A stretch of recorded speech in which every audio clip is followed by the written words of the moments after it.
Halo guys, lu tau gak banyak orang Indonesia itu merasa mereka gagal kaya. Mereka susah banget kaya raya karena gaji mereka kecil. Tapi ini sebetulnya salah. Soalnya yang bikin miskin itu bukan gaji lu. Yang bikin lu miskin itu perilaku lu, habits lu, kebiasaan lu sendiri. Dan lu tahu gak, kalau lu masih melakukan 5 hal ini, maka gaji lu naik 10 kali lipat, 1000 kali lipat pun lu gak bakal bisa kaya. Lu bakal tetap bocor. Kok bisa? So ini dia 5 kebiasaan yang harus lu singkirkan. Karena 5 kebiasaan ini diem-diem bikin lu tambah miskin, bikin lu tambah susah, bikin lu gagal kaya guys. Dan lu jangan khawatir, soalnya di akhir video ini gue juga bakal ngasih tahu cara lu merubah kebiasaan buruk ini. Yang pertama, kebiasaan buruk yang fatal itu adalah kebiasaan mengejar barang branded biar kelihatan mewah. Ini bahaya guys. Kenapa ini bisa bikin lu susah kaya? Karena lu itu mengejar logo, bukan kualitas. Lu beli barang, baju, sepatu, ikat pinggang, harga gila-gilaan. Tapi manfaatnya, nilainya itu 0. Sering tuh orang begitu guys. Dan sedih lagi, ujung-ujungnya apa? Uang lu habis buat sesuatu yang sia-sia. Uang lu habis buat gengsi.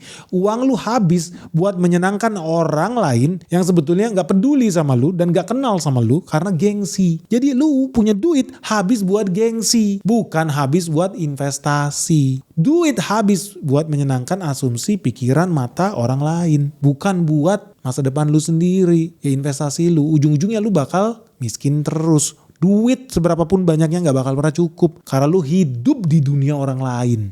Lu tidak hidup dari kacamata lu sendiri. Gimana caranya lu pengen lu jadi lebih baik 5 tahun lagi, 10 tahun lagi. Nggak penting tetangga lu gonta-ganti motor baru.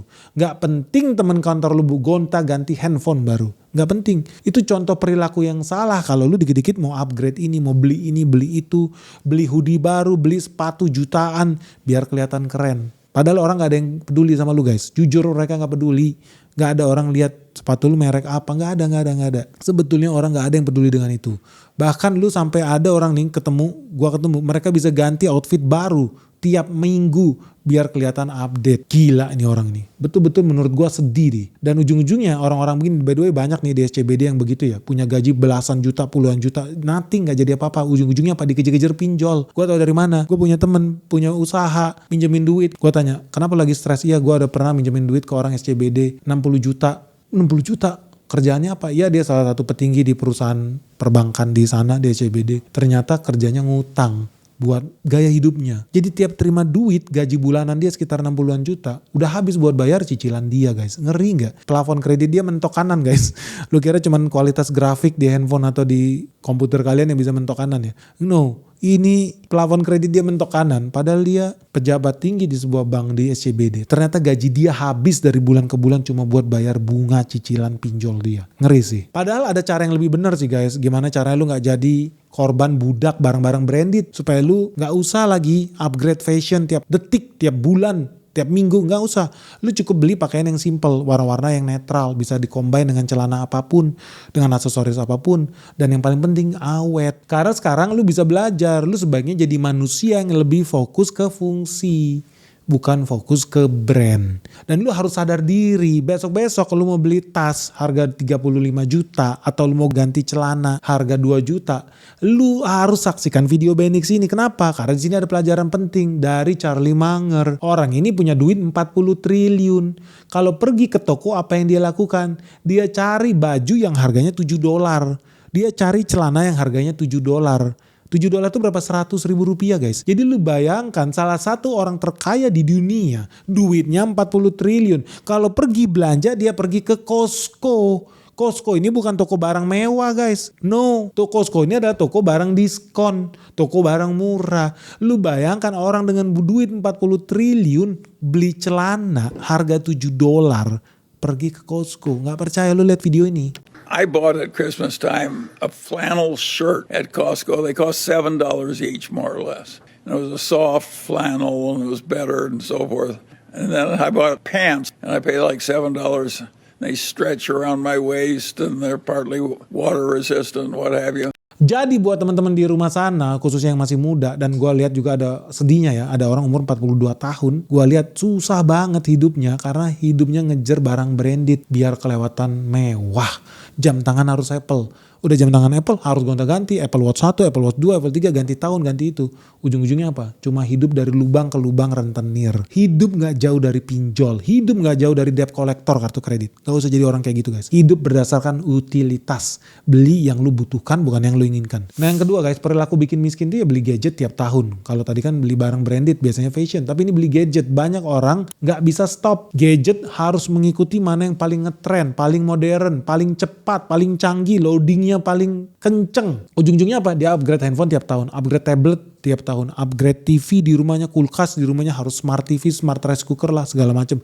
Buang duit belasan juta, puluhan juta hanya demi fitur yang 10% lebih bagus. Padahal duit yang sama kalau diinvestasikan bisa jadi 100% lebih banyak. Contoh paling bodoh begini. Zaman-zaman gue dulu ya kan, gue dulu kuliah gue programmer, IT gue.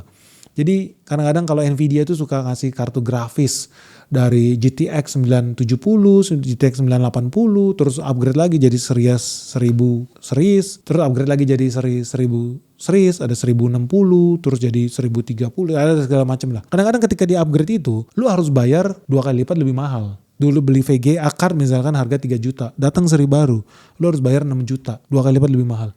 Padahal beda performanya, dia cuma 10% lebih bagus guys. Gue suka tanya sama temen gue, lu ngapain sih beli kartu VGA yang paling mahal atau handphone yang paling canggih? Iya Ben, soalnya kalau yang dulu itu warnanya cuma ada 300 warna. Di hardware yang baru ini ada 330 warna. Lah kayaknya sama-sama aja cuy, cuma 30 warna. Tapi lu harus bayar berkali-kali lipat. Menurut gua gak logis. Lu kan investor, lu udah bisa hitung dong. Benefit lu apa? Iya dong. Buat apa lu spending duit 2 kali lipat lebih mahal padahal benefit lu cuma 10% lebih baik? Logis dong. Berpikirnya gimana sih? Atau ada orang mau beli laptop. Kemarin gua ditawarin beli laptop karena laptop kita rusak kan. Sampai detik ini laptop MacBook gua rusak lagi di servis, gak sembuh-sembuh. Kenapa gua gak mau beli yang baru? Buat apa? Karena masih bisa di servis.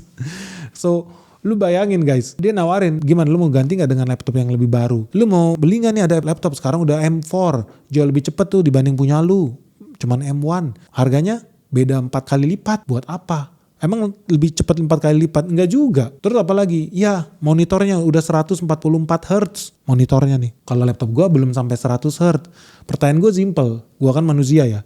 Apa iya mata gue bisa melihat kecepatan cahaya 144 Hz sama 100 Hz? Gua rasa gak beda jauh deh. Gua rasa gak ada manusia yang bisa membedakan layar monitor yang ini lebih bagus dari. Gua rasa pun kalaupun bisa ngelihat perbedaannya insignifikan guys. Gak penting. Tapi lu harus spend money 4 kali lipat lebih banyak. Menurut gua gak worth it. Buat apa? Mendingan duitnya gue pakai buat beli saham. Buat investasi. Duit yang sama bisa bertumbuh berkali-kali lipat. Dibandingkan gue spend 400% lebih mahal buat sesuatu hal yang mungkin cuma 5% lebih baik. Gak logis. Makanya teman-teman besok kalau lu ditawarin beli sepatu, ada 2 sepatu nih warna merah sama warna biru. Yang biru 4 kali lipat lebih mahal dibanding warna merah. Lu tanya apakah kalau gue pakai sepatu warna biru gue bisa lari 4 kali lipat lebih cepat?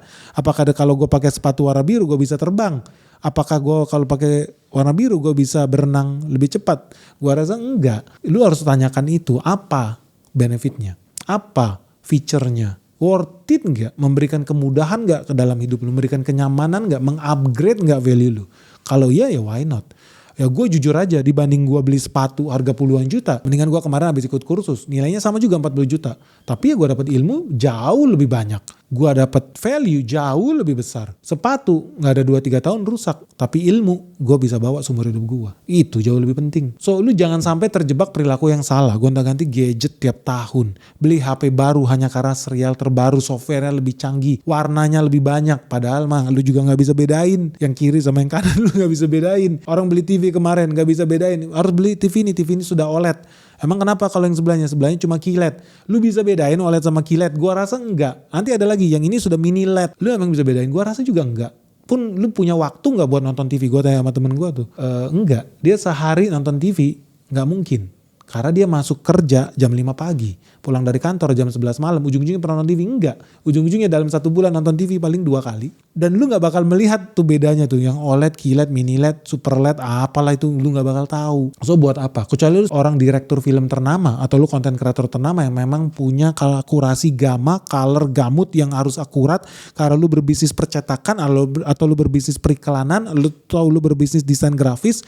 Memang lu butuh. Itu ada value di situ guys. itu worth it. Itu investasi. Lu beli TV yang super canggih, super akurat warnanya. Itu worth it. Tapi kalau lu pakai itu cuma buat main Mobile Legend guys, gua rasa gak ada bedanya. Lu mau pakai layar apa, LED, Ultra HD, OLED, gak ada bedanya guys. Jadi lu pikir lagi sebelum lu ganti laptop lu, mau ganti laptop baru. Sebetulnya laptop lama lu jangan-jangan cukup. Cuma butuh ganti RAM atau ganti SSD-nya doang. Pikir lagi deh. So, lu harus mulai berpikir secara logis, secara clear. Gunakan gadget lu dengan benar ya. Minimal 3-4 tahun sampai benar-benar lu yakin lu butuh upgrade. Gua sih ya detik dimana gua ganti handphone itu ketika handphonenya udah gak bisa hidup lagi guys. Kalau cuma retak-retak dikit biasa aja, gak ada masalah. Kameranya gak jalan gak ada masalah. Tapi begitu dia gak bisa aktif lagi kayak handphone yang ada di belakang kameramen kita, karena memang udah gak bisa hidup lagi, baru gue ganti. Selesai. Selama masih ada kresek-kresek suaranya masih bisa gue denger 70%, udah rusak ya, tapi 70% masih bisa gue denger sih suaranya. Atau monitornya, layarnya masih bisa gue pakai. Mungkin ada titik-titik hitam atau ada retak-retak, ada hologram. Gue akan pakai. Sampai kemudian mati, total, ganti. That's it. Dan lu harus pertimbangkan buat beli gadget second atau seri sebelumnya. Karena biasanya lebih murah. Udah speknya canggih, high end, tapi karena ada seri yang lebih baru, harga dia jadi lebih murah. Kalau gue lebih prefer beli yang itu sih. Makanya lu udah tau lah kalau investor ya kayak gue anti beli mobil baru. Mendingan gue beli yang second. Kenapa? Gue bisa dapat diskon 50%. Kenapa enggak? Padahal cuma second setahun atau 2 tahun. Kilometer juga rendah. Bawa ke bengkel, general check up masih bagus. Gue sih lebih prefer begitu. Diskon, namanya juga investor. Kalau bisa beli saham harga diskon, kenapa harus beli overprice? Kan begitu. Jadi lu mulai belajar membedakan. Udah penting belum lu upgrade gadget? Tambah produktif gak lu? Tambah hebat gak lu? Kasih value gak apa lu? Kalau enggak, tahan diri lu. Ngapain upgrade gadget baru? Jangan-jangan itu cuma kepengenan lu doang. Lu gak butuh gadget baru. Pikir itu. Nah yang ketiga yang parah adalah belanja gara-gara diskon. Nah ini jebakan Batman guys. Jadi lu belanja gara-gara ada diskon. Bukan karena butuh. Banyak orang. Contoh kemarin ada promosi. Beli anggur. Beli 2 dapat 1. Beli 2 dapat 1. Padahal orang pergi ke toko tadinya cuma pengen beli 1 anggur. Tapi dia pulang dari toko bawa 3 anggur. Ditanya kenapa bawanya 3 banyak banget. Karena kalau beli 2 dapat 1. Lu gak pernah berpikir jangan-jangan sebetulnya lu gak butuhkan itu. Begitu lu masuk anggur itu ke dalam kulkas lu busuk dong. Karena lu gak bisa habisin juga sebanyak itu secepat itu.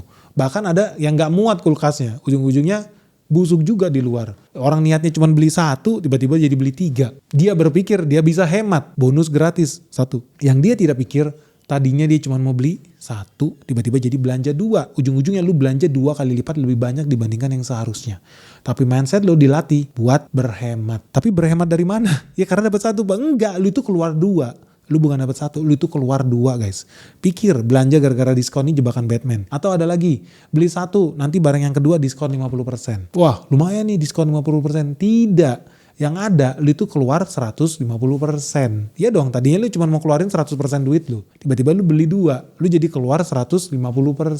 So apakah lu benar-benar berhemat? Enggak, ujung-ujungnya membeli barang yang lu tidak butuhkan. Dan ini lu harus belajar stop. Karena sale, mega discount, mega sale ini membuat orang-orang bisa terpancing membeli barang-barang lebih murah asumsi dia. Padahal sebenarnya dia tidak perlukan. Hati-hati lu. Karena barang diskon pada intinya adalah tetap pengeluaran. Bukan duit rekening bank lu bertambah tetapi rekening bank lu berkurang. Dan ujung-ujungnya barang ini apa? Numpuk, jarang dipakai. Mubazir. Akhir tahun lu lihat kok sepatu ini gue belum pernah pakai, kok baju ini gue gak pernah pakai. Makin bertambah lah gudang lu, rumah lu jadi tempat sampah. Jangan lakukan ini. Banyak orang terjebak. Gak bisa membedakan diskon itu bukan penghematan. Buy one get one bukan penghematan. Buy two get one bukan penghematan. Buy one get another 50% discount on second purchase bukan penghematan. Itu pengeluaran lebih banyak dibandingkan yang seharusnya. Jadi teman-teman sekali lagi jangan terjebak kebiasaan salah. Belanja 11-11, 12-12, Harbolnas. Itu lu belanja cuma gara-gara murah. Jujur aja lah. Lu ikut 11-11, 12-12, ikut promo cuma karena murah. Gak usah guys. Lu beli 3 item supaya dapat gratis ungkir. Padahal tadinya mau beli 1 item. Itu artinya lu bukan penghematan guys. So gue mau bantuin lu bikin cara belanja yang bener nih. Sebelum lu belanja harus ada yang namanya shopping list. Ini gue lihat teman-teman kita nih yang ada di Jepang itu lebih jenius tuh. Yang di Cina biasanya orangnya pelit. Di Belanda orangnya pelit semua bahkan. Ketika mereka mau pergi ke toko mereka bikin list belanja. Dan mereka stick to the plan. Nggak ada tuh tiba-tiba gara-gara beli 3 dapat 1 gue beli 3 aja deh, nggak ada. Tiba-tiba lu beli belanja yang lu butuhan, nggak ada. Karena banyak jebakan guys, di retail tuh banyak jebakan. So lu harus bikin list dan lu harus setia sama daftar belanja lu. Lu hanya belanja barang-barang yang sudah lu tulis. Stick to the plan. Ingat, harus berani bikin daftar belanjaan. Lakukan itu guys. Kalau nggak lu kena jebakan Batman. Ada temen gue pergi ke toko, sebelum pergi ke toko, Ben temenin gue dong, gue mau beli handphone baru. Sebelum ke toko dia udah ada mindset dia, gue cuma mau beli handphone yang 4 giga, memorinya 128 giga, harganya maksimal 5 juta. Nyampe ke toko, kok yang 6 giga harganya cuma beda sedikit nih harganya. Apa nggak mendingan 6 giga? Pas dia mau beli yang 6 giga, kayaknya yang 8 giga bedanya cuma tipis nih sama yang 6 giga. Akibatnya ujung-ujungnya beli yang 8 giga. Padahal dulu sebelum dia ke toko, niat dia mau beli yang 4 giga harganya murah. Ujung-ujungnya keluar dari toko beli barang yang harganya 8 giga yang harganya lebih mahal. Makanya kalau lu mau pergi belanja, bikin list kebutuhan lu. Dan lu harus stick to the plan. Dan kalau bisa belilah kebutuhan yang penting-penting aja. Skip barang-barang yang gak penting guys. Dan kalau bisa lu juga menerapkan aturan 24 jam. Sebelum lu mau belanja barang yang lu masih ragu ini kebutuhan atau keinginan, gengsi atau bukan, ada value atau bukan, kasih waktu 24 jam buat lu berpikir waras dan normal. Tunggu 1 hari, baru besoknya kalau lu yakin lu mau beli, baru lu beli. Dan usahakan ketika lu belanja, jangan pernah belanja dengan perut kosong. Kalau lu belanja dengan perut kosong, yang terjadi apa? Lu kalap belanja. Lu gak bisa membedakan rasa lapar dengan nafsu membeli. Bahaya guys. Jangan pernah belanja dengan perut kosong. Nah yang keempat ini namanya jebakan bulk buying nih. Beli barang banyak sekaligus. Ini bahaya nih. Banyak orang pikir beli banyak barang itu sekaligus ya serentak itu penghematan. Padahal belum tentu. Contohnya tadi kalau lu belinya makanan, makanannya cepet busuk. Beli barang, barangnya numpuk karena lu gak pakai. Lu beli sayur, beli 5 gratis 1. Ya kali lu mau makan 5. Emang lu sapi gitu ya, herbivora kan enggak. Pasti ada lu pengen makan daging lah, pengen makan sarden lah, pengen makan mie lah. Ujung-ujungnya sayurnya kebuang. Ujung-ujungnya berakhir di tempat sampah. Bulk buying ini jebakan yang berbahaya guys. Karena artinya uang lu pergi ke tempat sampah. Contoh perilaku yang salah ya, lu misalnya beli stok sayuran atau lu beli bahan makanan 1 minggu, 2 minggu terus kemudian busuk. Tadinya lu berencana bulk buying, beli belanja buat 1 bulan. Tiba-tiba apa? Busuk semuanya. Karena lu beli 1 hari, 30 hari udah busuk tuh barang. Gak fresh. Lu beli banyak produk, tapi awalnya lu belanja banyak supaya murah. Padahal kebutuhan lu sedikit, apalagi lu tinggal sendirian. Jauh lebih untung buat lu beli di luar dibanding masak sendiri. Atau banyak juga orang yang beli banyak barang sekaligus, dia pikir dia bisa masak, dia rajin, dia punya waktu, ujung-ujungnya gak bisa juga. Ternyata dia cuma bisa mengolah masak sedikit. Lu harus pinter nih guys. Padahal ilmu belanja yang bener ya, lu bulk buying tuh boleh lu, bukan gak gua larang. Boleh lu beli banyak serentak, langsung banyak itu. Cuma untuk beli barang yang tahan lama, gak bisa kadaluarsa. Dan pasti lu pakai. Contoh lu beli odol, beli 3 gratis 1, beli gak apa-apa promo. Kenapa? Karena lu pasti pakai. Sabun lu pasti pakai, tisu, deterjen lu pasti pakai itu. Dan dia tidak akan habis kadaluarsa kayak makanan minuman. Jadi gak apa-apa lu beli bulk buying, diskon. Itu cerdas, pembeli cerdas. So lu udah bisa tahu sekarang kalau buat makanan perishable yang bisa kadaluarsa, belilah secukupnya. Tapi kalau barang yang memang lu pasti konsumsi, pasti umurnya panjang, susah busuk juga, gak apa-apa. Asal lu memang bisa pakai. Jadi teman-teman mulai sekarang mulai cek tuh jumlah konsumsi harian lu, mingguan lu, bulanan lu, belanja keluarga lu. Sebetulnya lu bener-bener beli yang lu butuhkan atau enggak? Gua sih yakin banyak orang di Indonesia karena ada datanya kita. Mayoritas barang yang ada di kulkas lu, gua yakin lebih dari 20% tuh sebenarnya udah gak bisa lu konsumsi. Gak percaya, hari ini lu pulang, cek kulkas lu pasti temukan barang yang kadaluarsa di dalam kulkas lu. Nah yang terakhir nih, jebakan yang sering bikin lu gagal kaya, yang jebakan yang bikin lu tetap miskin, yaitu apa? Lu coba-coba jadi investor. Lu investasi di hal-hal yang rumit, hal-hal yang spekulatif karena lu gak paham lu investasi di mana. Ini bahaya guys. Dan lu harus segera hentikan kebiasaan buruk ini. Kenapa? Karena banyak orang gua ketemu pensiunan lah, rata-rata orang-orang yang udah di atas 40 tahun ya. Mereka banyak itu rugi bukan karena investasinya jelek, tapi karena mereka membeli sesuatu yang tidak mereka pahami. Mereka membeli sesuatu yang tidak mereka mengerti. Contoh, lu investasi sesuatu yang lu gak pahami. Lu hari-hari lu bekerja sebagai teller di bank. Tiba-tiba lu mau investasi ternak bebek gitu. Lu udah gak ngerti lah ilmunya, penyakitnya, obatnya. Belum lagi perhitungan pakannya, tonasenya, berapa feed conversion ratio. Kalau lu ngasih makanan 1 kilo berubah jadi daging bebek itu berapa? Gak mungkin 1 kilo juga. Jadi begitu banyak jebakan-jebakan Batman di bidang investasi yang lu gak pahami. Buat apa? Kalau gue jadi lu, gue bakal jadi investor di saham perbankan. Lu yang udah lebih tahu lah mana bank yang lagi rame, mana bank yang lagi sepi, mana bank yang profit, mana bank yang rugi. Karena lu bergerak di bidang itu. Jadi investasi yang jelas itu pasti tidak rumit. Karena kalau lu investasi di sesuatu yang rumit, di luar kapasitas lu, di luar pengetahuan lu, ujung-ujungnya apa? Resikonya jadi besar. Karena kemungkinan rugi lu jadi gede. Nah lebih ngeri lagi kalau investasi lu bikin lu kecanduan.